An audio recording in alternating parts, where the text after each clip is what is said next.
Hello and welcome to Pastor with Dave Stone. I'm your host. Thank you so much for joining us. I promise you this.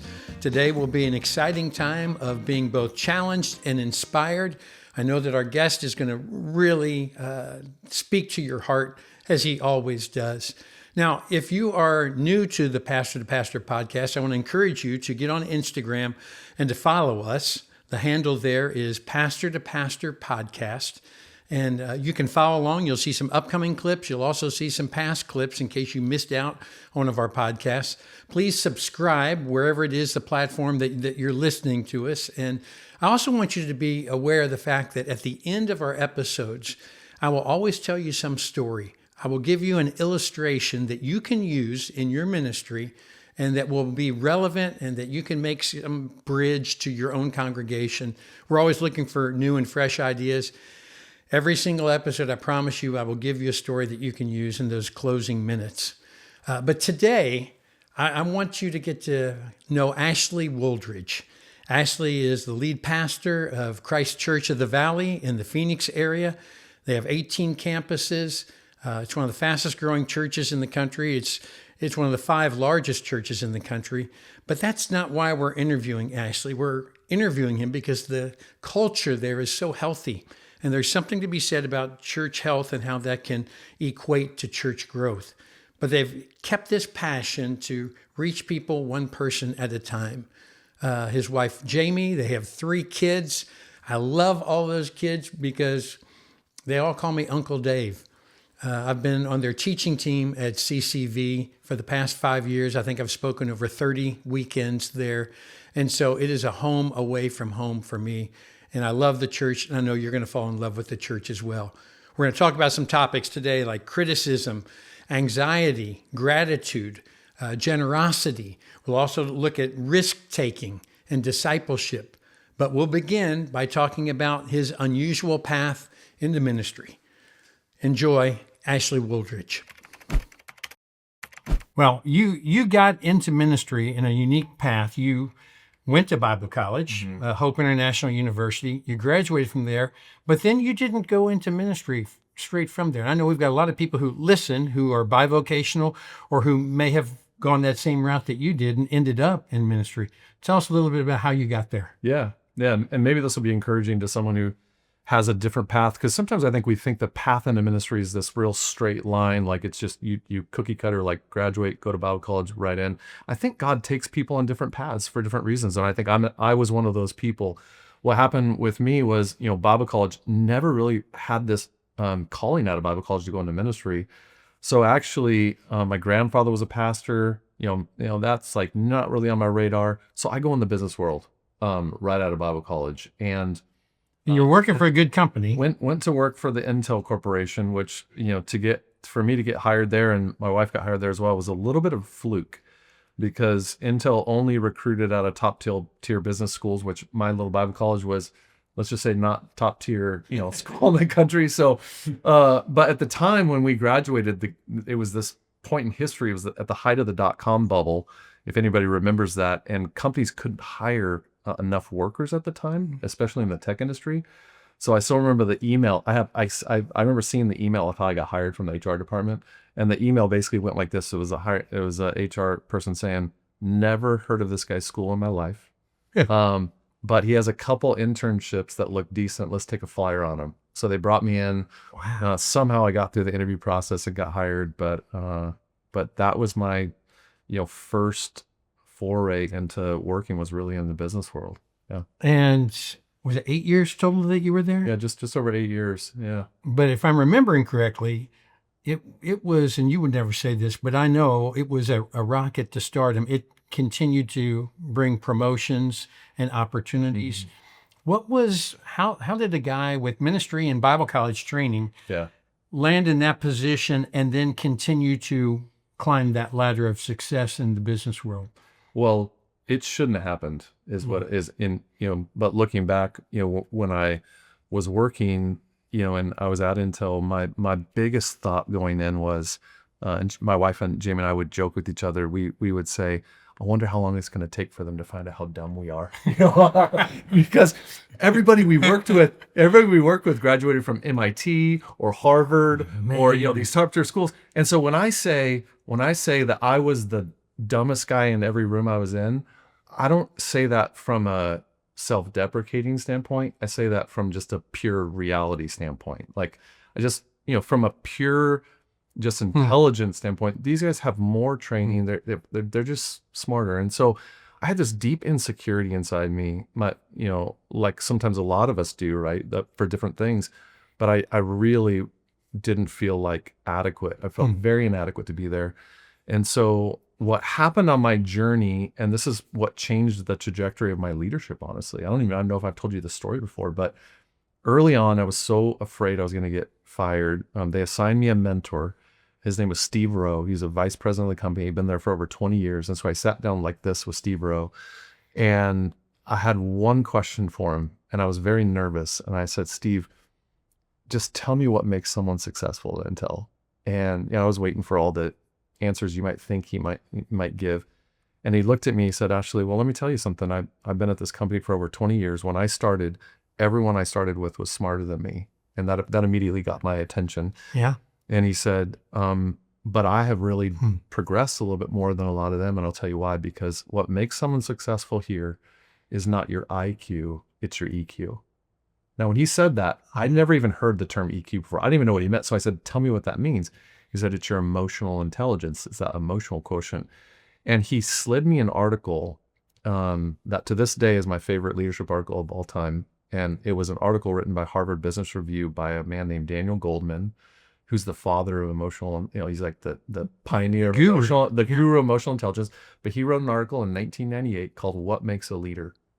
And it was all about how even scientifically they've proven that people with emotional intelligence always outperform people with the highest IQ. And so that put me on a path at Intel of just studying and trying to learn to be the most emotionally intelligent person I could be, which, by the way, you are one of the most emotionally intelligent people I know of in my life. But that allowed me at Intel to really succeed. And it proved to me that there are different, leadership principles that sometimes we are not aware of that allow you to succeed. And by the way, that's not true in the business world. That is true in any world, including ministry. I see that all the time. Yeah. And if you think about it, being in leadership like you've been for so many years, there are people who have incredible abilities and they have that IQ, but they don't have the self-awareness. Yeah. And they're just a little bit off. And I think part of that is because they've never had people be honest with them, or they've never asked for critique and said, okay, what do you see? How could I improve? And obviously you took this to heart and said, okay, I might not be the sharpest knife in the drawer, but instead I'm going to make certain that I know how to relate to people. Yeah. Maybe that's why one of the greatest parts of CCV is the teamwork and the camaraderie. I've been around Christ Church of the Valley for about 7 years, and one of the things that always stands out to me is the teamwork. And I love your staff meetings. And what have you pulled from that experience at Intel in that EQ conversation that has carried over in your leading a team, casting the vision, getting your staff to work together as a team? Yeah. I mean, I think one of the things I pulled away from my experience with Intel was just this idea that teamwork trumps talent every single day. And so many times as a pastor, even, we think like, well, I have to, I need more talent. I need more knowledge, and those things are, let's be honest, we should be progressing in those things. We should be growing in our theological understanding of scripture, of how we teach and preach, all these different things. But understand that, no matter if you're a pastor, no matter what size church you are, it's the teamwork and the team around you that really plays a bigger disproportionate level, impact of your success than, really a lot of things around you. And, one of my favorite, just to throw another study, one of my favorite studies is MIT.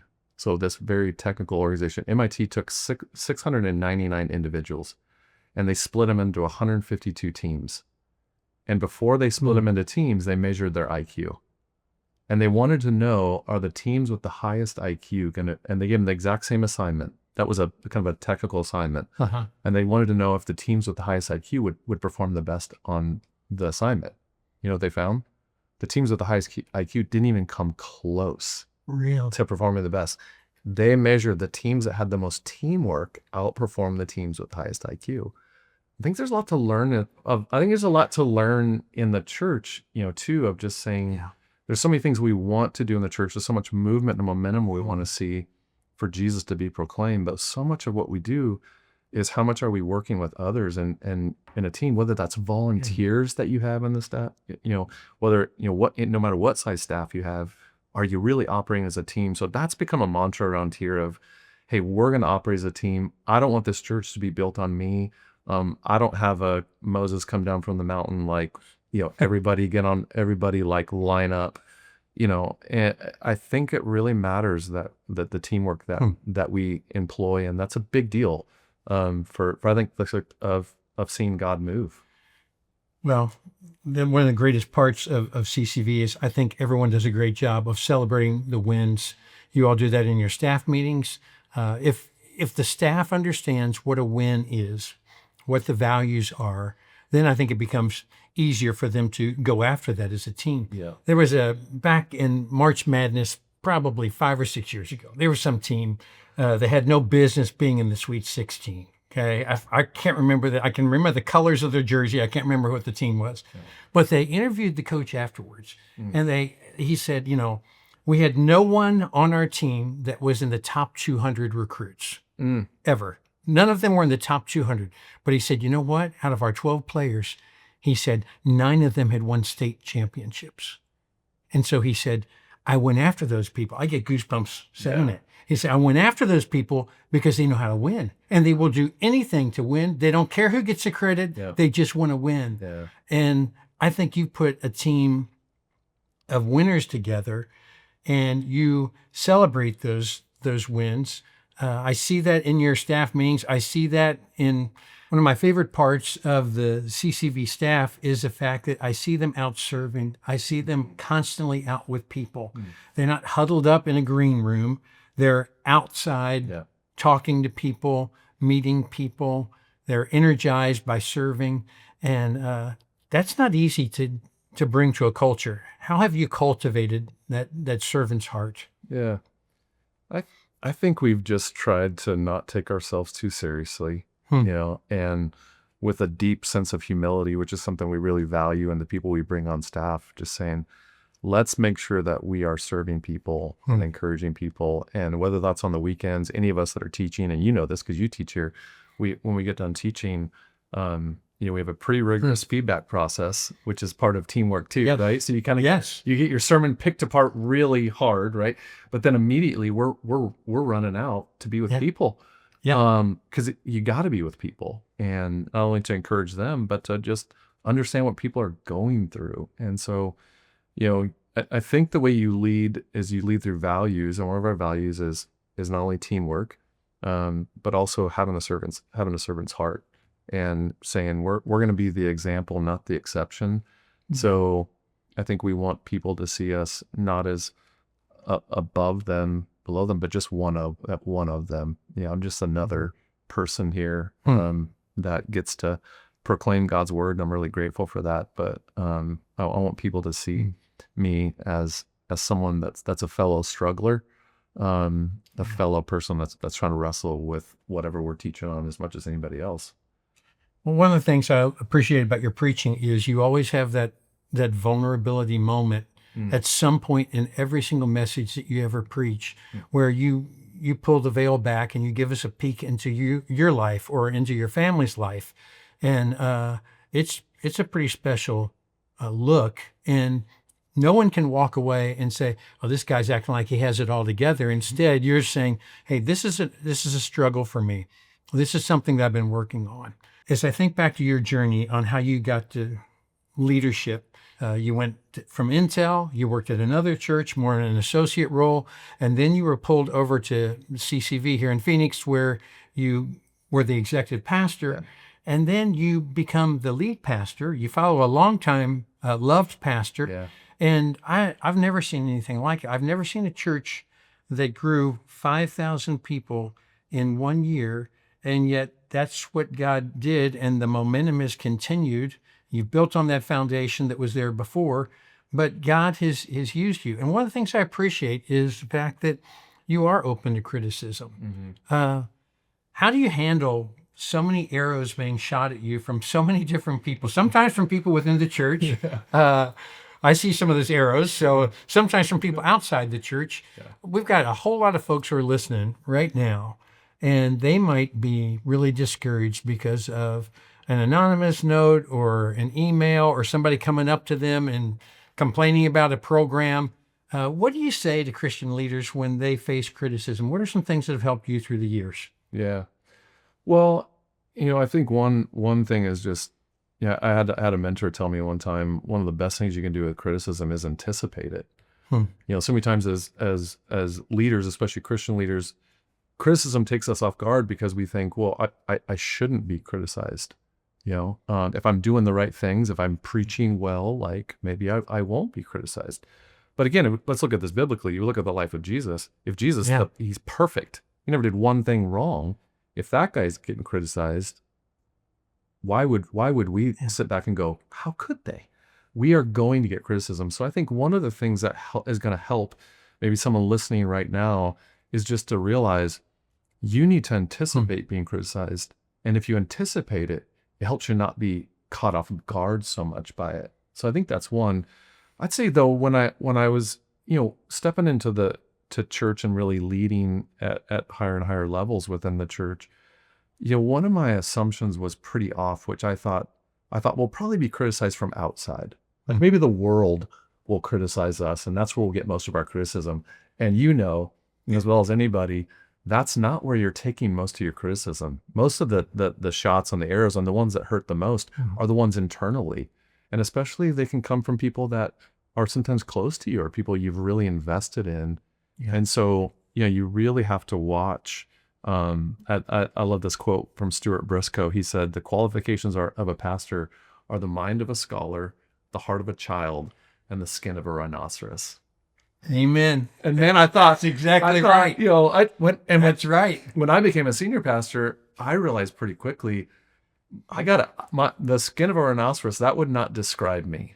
Okay. That would not, nor me. Pretty, I'm a people pleaser. And part of my personality is I feel like I could win anybody over.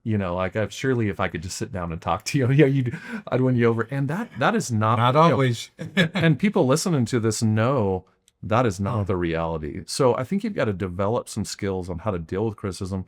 And that's what COVID helped me with the most. I feel like the biggest learning God gave me over COVID is he said, this was an audible voice, but I really felt like God impressed on my heart. I'm going to use this season to teach you how to deal with criticism because it's probably going to get worse down the road. I think, as our world changes, we'll continue to deal with criticism. And one of the things I learned over COVID, that maybe this will just help somebody listening, is I learned that how I respond to criticism when I get criticized is one of the leading indications of my personal and spiritual health. And I think when you're running on empty, criticism will hit you harder than it typically would. So in a way, we can use criticism to our advantage, because if something's hitting us harder than it should, that should be an indication for us to look internally and say, maybe I'm not in a great healthy spot right now. And that can be an indication of like, maybe I need to take some time off. Maybe I need to go see a counselor. Maybe I need to deal with some things. Yeah. And I think that became something for me where I thought, criticism can be an indicator. It can be like a dashboard that says, how are you responding to it or reacting to it? Man, let that be that indicator for you, because it could potentially, keep you from maybe getting to even a worse spot. And what it does is it reveals, okay, if this is continuing to sit with me, then it's a sign that maybe my health is not where it needs to be. Exactly. Spiritually, emotionally. You were a great encouragement to me to see a counselor. It's something that I had never done before. I'd never seen a therapist or a counselor. And you told me just how healthy it was when I was going through a really low valley in my life. And you were one of the dudes that prayed me through that season. Yeah. And one of the most helpful parts of that was talking to a counselor and talking to a therapist who you had seen, and it breathed life into me. Yeah. But what a great takeaway. I'm reminded of, I've been in ministry for 40 years, and I remember when I started coming here and preaching several times a year, there was a lady here who I would always start off by just telling jokes about Kentucky. Remember that? Yes. So I would tell jokes about Kentucky. Well, it hacked off some lady in your church. That's right. She writes me this email and says, don't keep feeding that stereotype. I can't believe that you would do that. Everybody already thinks that everyone in Kentucky is barefoot and pregnant. And when you make jokes about it, it just reinforces that stereotype. And she went on and on for 2 pages. And I thought, okay, what do I do? Do I write back? Do I just let it go? And you have to make those decisions when you're criticized. And you have to say, okay, sometimes you let it roll off your back. Other times you dive in. And I prayed about it. I learned that from you, and I finally decided, I'm not gonna. It's not worth my time. Yeah. And so I didn't write her back because it wasn't worth my time to take 15 minutes to, get my laptop out and say, I'm so sorry that my self-deprecating humor offended you. In the future, I will be more sensitive to those who have moved out west from the more rural states. I apologize. I didn't mean to offend you. Do I do that or not? So, but I decided not to and didn't do that because I didn't feel like it was worth the time. Right. And because if I did send a letter like that to her, then she would have to find someone who knows how to read and I'm gonna have to read it to her, and explain it to her. Which it's just not worth it, right? Sometimes with criticism too, it's good to bounce that off someone else and say, what do you think? Because we can get a little like, what do you think I should do? And I love that you brought up the counseling example because, being really honest, I was always so embarrassed to think to even see somebody or even talk about that. And I've just gotten so much value from it, especially, that the pastors listening get this. You're dealing with so many things that you've got to have someone to be able to process that with. And if there's somebody listening that is continuing to just maybe wrestle or struggle, or maybe you have a spouse that is in your ear a little bit like that, hey, you maybe find some ways of dealing with what you're dealing with. I think going to see a counselor could be one of the greatest steps someone listening right now in a gym or in a car could take. Just schedule one appointment and see how it goes. And there's a lot of counselors out there that have some experience talking with pastors too. Yeah. And I even to this day I see someone on a regular basis whether I feel like I need it or not. And I think it's one of the healthiest things I do. It's a good check-in. It is. One of the things that COVID revealed to us is you can't make everyone happy. That's right. And people are going to take shots at you, and they're going to have their opinions on this program, how you handle this ministry decision. And so it's important for us to realize, okay, I've got to be thankful in the midst of this. God gave me this opportunity. I think you pour that into your staff really well. The word encourage means to literally pour courage into them. You have a lot of people who are listening right now, men and women, small churches, large churches, medium-sized ministries, nonprofits, people who are core volunteers who they knock themselves out for the mission of the church and they want to be found faithful. What would you say to those Christian leaders, those volunteers, those key staff people? What would you say to them to encourage them when they're down? And also, what warnings might you give them? Yeah. I would say to the pastor, the volunteer, the ministry leader listening right now, I think an encouragement I would give you is that we are standing in a once in a lifetime moment in history right now. I really believe that. I think we're in the middle of one of the great spiritual awakenings that's happening all around us. And when you go back and study revivals in American history, what's really interesting is they've kind of happened on about a 50-year cycle, give or take, a few years, but it's about every 50 years we see this spiritual awakening in our country. And, the last spiritual awakening, if you go back to, the Billy Graham days and the Jesus, revolution movement, we're now about 50 years from that time period. And it's interesting that, a lot of the data today, and I would say a lot of pastors may sense this, and I sense it, people are more spiritually open right now than I've ever seen in my lifetime. And so the encouragement I would give is that no matter what you're dealing with, no matter what discouragement you might feel right now, just understand there's a lot of people around you in your city, in your neighborhood, that are more spiritually open than you could ever imagine. So now is the time for churches to lean in and become even more outreach, evangelistic, to be really centered on how do we really impact our community and keep presenting the simple gospel message that can transform any life. And I think we only get one of these moments once in a lifetime. Because if they happen over 50 years, if you live, 80, 90 years, let's say you had a great long life, these only come around once in a lifetime. And I think we're in the middle of one. And I don't know exactly how to describe it other than I think it is an awakening. And now's the time to lean in. And every one of those spiritual awakenings has always been prompted by the younger generation. That's right. And if you've been listening to Pastor with Dave Stone, you've heard countless guests who have made a beeline to this topic. So, you don't know this, but Marcus McFolling talked about this. He's preaching tons to Gen Z. And the Barna research that's just come out, and we talked about this before, that there's this openness. There is. Yep, Gen Z. What's the latest percentage? It is 51%. And this is not even of Christians. 51% would be willing to go to another country to be used to do good for others. It's just that the numbers are astronomical, that there is a spiritual hunger. Yes, there's some suspicion that they have about organized religion, but at the same time, there is this interest in saying, I want my life to count. Yeah. And they are leaning in at a rate that not only are they spiritually more spiritually curious, but the ones that are followers of Jesus, Gen Z, let me just put it this way to make it real. If tomorrow you stripped Gen Z out of our church, I'm not sure we could function next weekend. Oh. That is how integral they are. That's how much they are serving.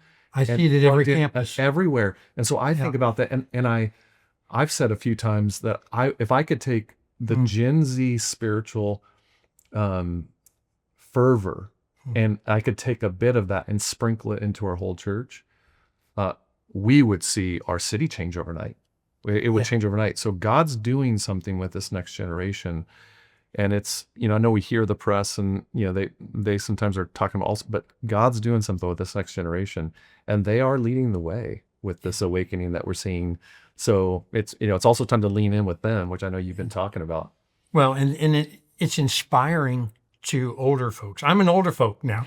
The fact that I say the word folk. Does that tell you how old I am? You're a folk. I'm 63 years old and I say that word. So, but what God is doing is when older people in a church, longtime Christians, see this passion that younger people have, it's inspiring. Yeah. And they want to give to that. They want to be a part of that. What's something that you would say to Christian leaders within a church to say, okay, it might be a church of 100 people, but if you could raise up someone who has a passion for Christ and doesn't care what the world says, and a boldness, they could change an entire community. They can. I would just say to the leader listening to this, you have to take a risk on that Gen Z leader. I mean, I get chills thinking back to my life on people that took risks on me. I was a young 20-something-year-old leader at Intel, and I had people that took risks on me to put me in roles I didn't deserve to be in. When I joined the staff at CCV, Donna Wilson took a risk on a 30-year-old kid to come and lead the entire staff. Like, that's a big risk for a young leader. And then, so I just think if all of us thought back on our story, someone took a risk on us when we were young. And sometimes I think as we grow older, we forget that there is so much energy, passion, and really just goodness in the next generation that we have to take a risk and put them in and empower them and enable them to do things in the church that might even feel a little bit like, oh, should we do that? But I'm even looking at some of the things we're doing as a church. I mean, we have in our music community, we have my daughter, 16 years old, and others around them, they're getting opportunities that are just fun to watch. And she's not getting that because she's my daughter. There's other people right alongside her that are 15, 16 years old and, getting opportunities. We have young leaders on our staff that we're really trying to empower and say, you have great ideas. We don't want, we do not need the best ideas coming from the top. We need ideas that are boiling up from anywhere in the organization, because what we want as leaders is we don't want our idea to win. We want the best idea to win. And the best idea is not always from us. In fact, I would say the best ideas around this church that we're doing today did not come from me. They did not come from me. They came from other people on our staff, and a lot of times younger leaders on our staff that have thrown out ideas and we're like, that's incredible. Let's do that. Wow, that's gold. We're going to change gears now. This church has been one of the most generous churches that I've seen, and really has nothing to do with the size of the church. It's more the spirit that you enjoy teaching on generosity. We've got a lot of people who are listening who they might work in some capacity where they get to lean in with people. What are some things that have helped you cultivate that culture of generosity within the church? Yeah. Well, I think the first thing I would say is, if people got to know Jamie and I, my wife and I, God's greatest work in our life has been teaching us about generosity and the power of generosity and just the power of living a life to give and not consume. And all that came out of pain. All that's out of pain. That didn't just come naturally. That came out of a place of deep pain that, when we first got married, I grew up in a pretty humble home, didn't have a lot. And I just thought what my parents were missing, they had a little bit of a tough marriage, is they were missing getting a lot of money. And when we were making some money at Intel, I thought that would really help us and satisfy us. And it just didn't. In fact, we were really broken early in our marriage. And it caused us to lean into this idea of trying to study scripture on what God says about this topic of generosity. And we find that, man, there's something special about when you get your heart aligned with giving, not consuming. And so that's been a fun journey for us to be on. I know you're one of the most generous people I know you and Beth are that way too. And it sure is a fun way to live. But what we tried to do is take that same idea and say, can we develop a church that gets really excited about giving? Not just giving to the church, but what the church can do to give and impact our community and do things in our community. And so, one of the things we've done is not just teaching on generosity, but we've tried to model generosity as a church. And you've done that so well with other churches in the area, where I think that's rare. When you see a church that's grown exponentially, most people would think, oh, well, I bet they probably keep to themselves. And instead, I've watched you intentionally come alongside of other churches and pour into other ministries that are right here within Phoenix area. Well, it's scary sometimes, right? I mean, generosity doesn't happen without steps of faith. Like, it takes faith. And the book of Hebrews says, without faith, it's impossible to please God in any area. So especially in generosity. So one of the things we've done as a church is try to say, can we take some risks? And so we've done things like, we tried to sponsor every child available through Compassion International in the country of Colombia. And we planted 8 churches. Well, we challenged the church to do that, and they really stepped up, and, they invested, millions of dollars on this initiative. And, in the back of your mind, being really honest as a pastor, you're like, well, we just poured out millions of dollars outside the church. What if that hurts us next year with our giving inside the church? And you know how we use that adage sometimes as pastors? We say, yeah, you can't outgive God. Yeah. We say that. Yeah. And the question is, if you ask most pastors, if you said, do you believe that you can't outgive God? We'd be like, yeah, I do believe that. But how many times have you tried? And I think sometimes as a church, we need to give in a way that it really makes us nervous, that God's got to come through. I'm not talking irresponsible. Does that make sense? I'm not saying irresponsible. I'm saying we took some risks where we put money that was geared to help our community, help others. And so we did that at the end of 2019, right before COVID. We knew we wanted to reach our city for Christ, but we realized no one church can do that. Do you know what I mean? Like, it takes all churches really reaching their community for a city to change. And so we thought, what if we did an initiative where we gave money to other churches in our city that we felt like had some growth potential, but just lacked some funds to maybe do something that would help them grow. And so we took up an offering, a Christmas offering, that we told our whole entire church, whatever you give will 100% be given. We had vetted about 30 churches across our city that we felt like could grow if they had some capital we gave them. And so we took up an offering and we gave away 100% of it to those 30 churches. And, the church responded in such a way. They raised millions and millions of dollars what we gave away to these other churches. And to watch some of those churches today and what that was able to allow them to do, it inspired our church. And again, you send the money out, you think, is God going to take care of you in? And I think God's just going, if you just trust me, I think God, whether it's an individual or a church, takes on a spirit of generosity, I think it causes God to notice something, because it does take faith to do that. And so we've been inspired, and we're continuing to try to challenge ourselves of what can we do to just continue to live that generous life. Well, I think that you all have a kingdom consciousness. I don't think God rewards if it's to make your name famous, to make the church's name famous. But if you're there to make his name famous, I think that's different. And the fact that you went out on that limb of faith, and he's just saying, just trust me, pour into these other churches, just trust me on this. You've got to feel good when churches can feel like we're all making an impact on this community and this city.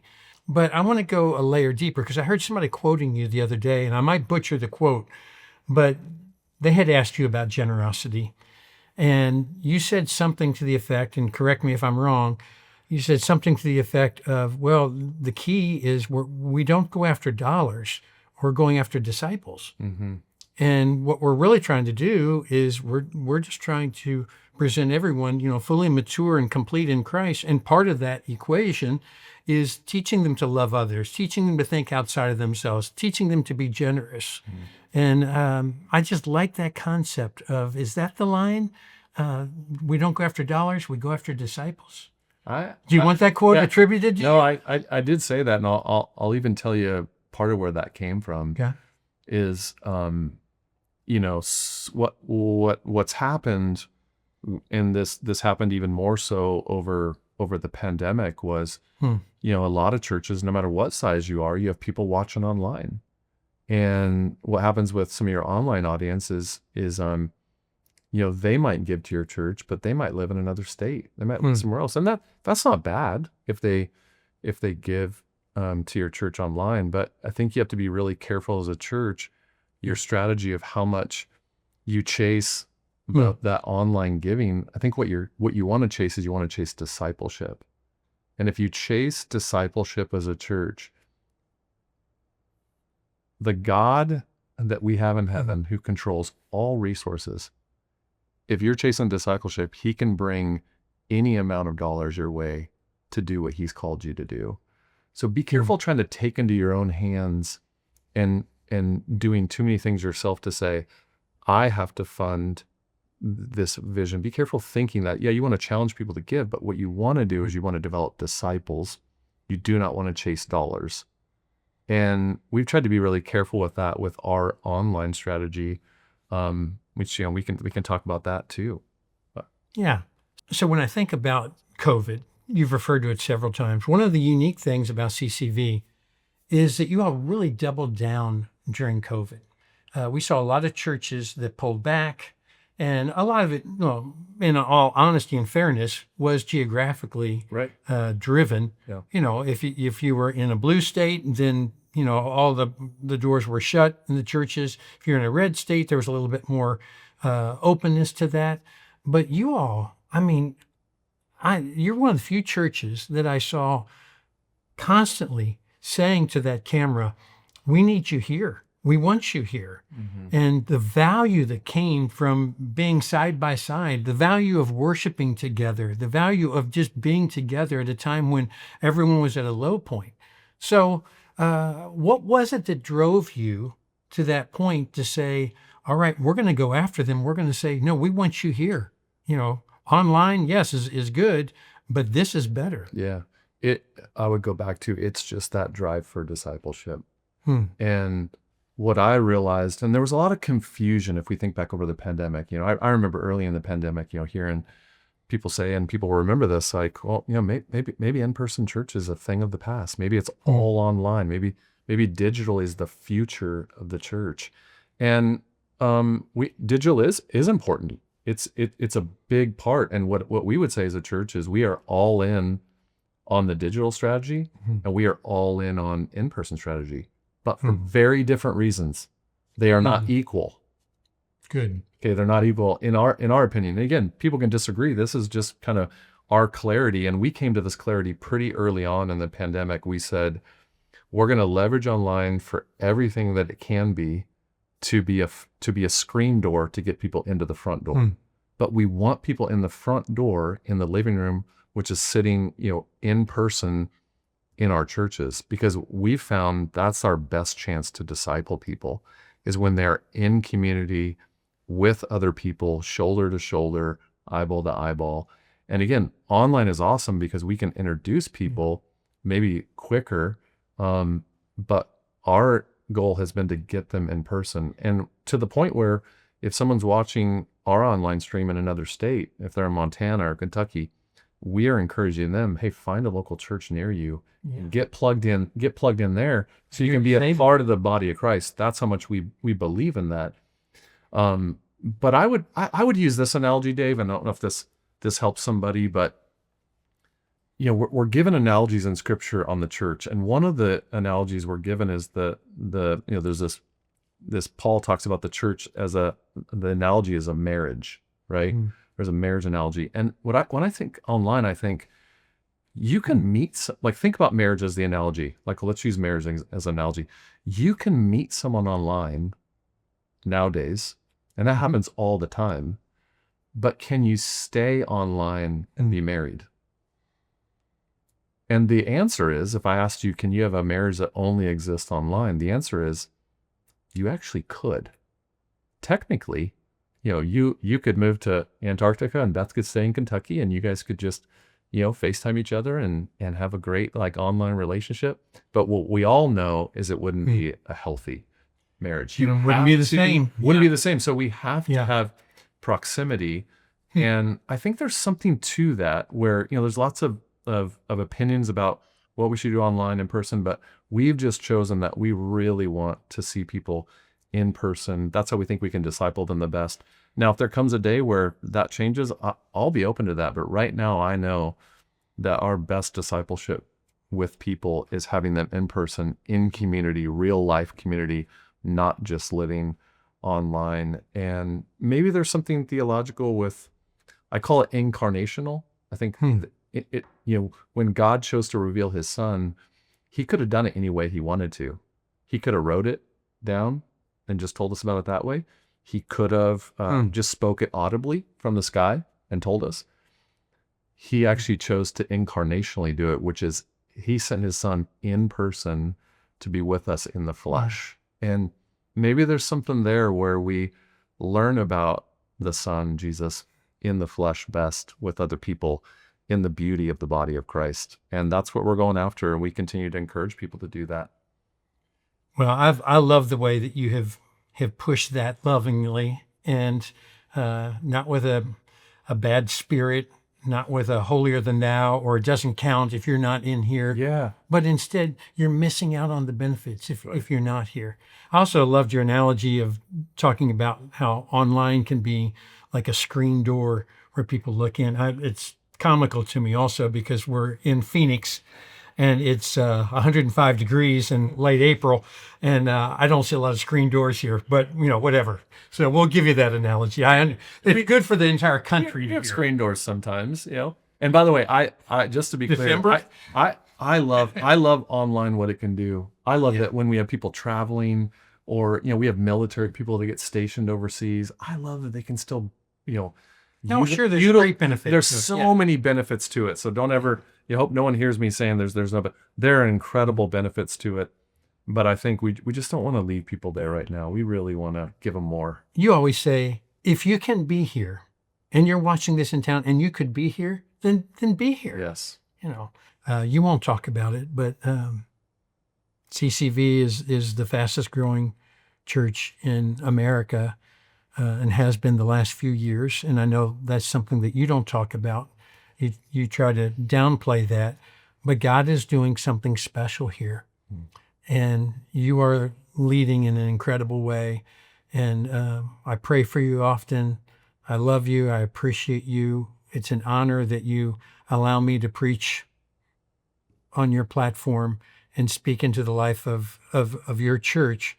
But more importantly, the fact that you are the same man away from that platform and that you're the real deal, that you've impacted my life. And so I love you and appreciate you. Well, thanks for saying that. And I just want to say, as you know, we don't get to take any credit for what God's doing around here. And you know me well enough to know that what God's doing, it's not because of anyone around here. He's really just moving in a way that we just want to have a posture of humility. And by the way, that's one of the big reasons you preach on our stage, is because anyone that preaches on our stage, we want to have a spirit of humility, because we know God blesses humility and we know he opposes pride. And so my deep, if you could peer into my heart, one of my deepest concerns is that we'd ever take any pride or take any credit or give any glory to ourselves when it all belongs to God for what he's doing. So I want to just take the chance, which is what you said with what we're seeing as a church, to say, God gets all the credit and glory for that. And I'm thankful he uses pretty broken vessels like us to do it. And that's kind of a great grace he has. Well, I know you mean that, and I know that comes from your heart. So thanks for sharing that. I want to close with really getting down to the nitty gritty. Tomorrow is your Sabbath. We are playing golf. We love to play Sabbath activity because it's rest. Exactly right. It's a day of rest. It's a day of rest, yeah. Not when I stand over a 6-foot putt. It's not a day of rest. But, you'll play back tees. I'll play old man tees. I'll play white tees. Tell me what you're going to shoot tomorrow, and tell me what I'm going to shoot tomorrow. Well, and we're going to put this in the show notes. Yeah. So check out the show notes and we'll see how his prediction comes out. I need to ask you one question, because you've had one hole-in-one in your life. It was with me. With you. Years ago, on the course we're going to play tomorrow. So before I give you your score, do you feel like you're going to have another hole-in-one? That's going to play into the score I predict.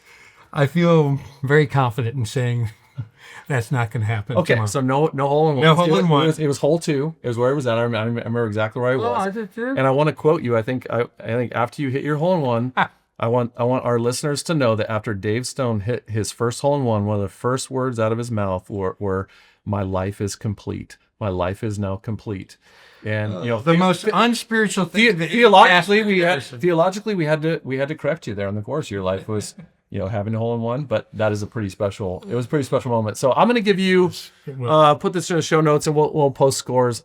I think you're going to have a good day tomorrow. I think you're going to break 90. I'm going to put you at 88 as a score, and nice. I think you're going to have a good day tomorrow. Yeah, what do you think you're going to shoot? I think we always. So this is a little secret for the listeners. We always play well together. One of us always has a good round, an incredible round. So I'm going to try. I haven't been playing a lot now, so I'm going to try to break 80. I'm going to try to go 78, and that might be a little stretch with my game right now, but that's what I'm going to go for. Well, I've seen you have 5 birdies in one round. Playing with you always does help improve my prayer life. And so I would take 78 and 88 for both of us. I'm going to lock in. And if you give me a few 3-footers, I think Gimmies. I think there's a chance I might have an 87, slide an 86 or 87 in there. And I think you can be 77. Wow. So you're giving one stroke down, which I like it. I'm glad we're ending on a spiritual note. What a fun conversation. Thanks for joining me, man. You're awesome. Yeah, love you. Love you. I hope you got as much out of that as I did, because Ashley had so many challenges for us. I love that section where he talked about IQ versus EQ and that emotional quotient, how it is that when a team works together, they can outperform any other team because of that camaraderie and because of that teamwork. I loved when he shared about criticism and the Stuart Briscoe line of the qualifications of a pastor are to have the mind of a scholar, the heart of a child, and the skin of a rhinoceros. Somebody needs to hear that today, right? And another great takeaway was just that concept of it's impossible to be in a state of anxiety and also to be in a state of gratitude at the same time. The two cannot coexist. So there are a lot of great things that we walked away with. I walked away with a greater desire to take a risk. And we are on the brink of revival within our country. And revival is always widespread. And so for those of you who are listening today, this is our opportunity. And we have to seize that moment. The story I'm going to share with you today is one that many of you might recall, especially those of you who are older like me. Back in 1982, you might remember, and you can find this on YouTube or anywhere, there was a gentleman in California by the name of Larry Walter. He had always wanted to fly, but he didn't have the financial means to become a pilot. And one afternoon, he was seated out in his backyard, and he saw the planes flying overhead coming into LAX, and he thought, you know what, I'm going to do something about this. And so he got a BB gun, 43 weather balloons. He got a peanut butter sandwich, a CB radio, and a 6-pack of beer, right? You know that had to be involved in this because he filled up the weather balloons with helium. He had them attached to the lawn chair that he was sitting in. And he thought, you know what? I'll just cut the line and I'll go soaring up over my neighborhood for about 100 feet and everybody will get a kick out of it. And they'll say, there's crazy Larry. He finally got to fly. The only problem was when he cut himself loose, he didn't shoot up 100 feet. He actually shot up some 16,000 feet and found himself in the midst of the approach corridor coming into the LAX airport. There were 2 different planes, a TWA flight and a Delta flight, that saw him and confirmed what it was. Can you imagine being on that plane and looking out your window and seeing someone that's right there in a lawn chair? Well, he's trying to shoot the balloons down, terrified, one at a time. The LAPD gets involved in it. They start circling, trying to find out where he's going to come down. He's shooting them down one at a time and descending. Finally, he dodges death and he lands down there. And immediately, before the police can get to him, reporters are there and they have an impromptu press conference with him. And Larry Walter, typically a very docile person, was asked this question: were you scared? He said, yes, I was. They said, would you do it again? He said, no, I would not. They said, why did you do it in the first place? And I love Larry Walter's response. He said, well, you just can't sit there. You just can't sit there. I wonder when the last time was that you took a risk that took you out of your comfort zone. A risk within your Christian leadership to where you said, okay, you know what? My heart is pounding. I've talked about this long enough. Why don't I take that step of faith? A calculated risk, a wise risk, but one that gets you out of your comfort zone. And maybe you need to hear that challenge today, because for revival to take place, it will involve each and every one of us as Christian leaders taking risks.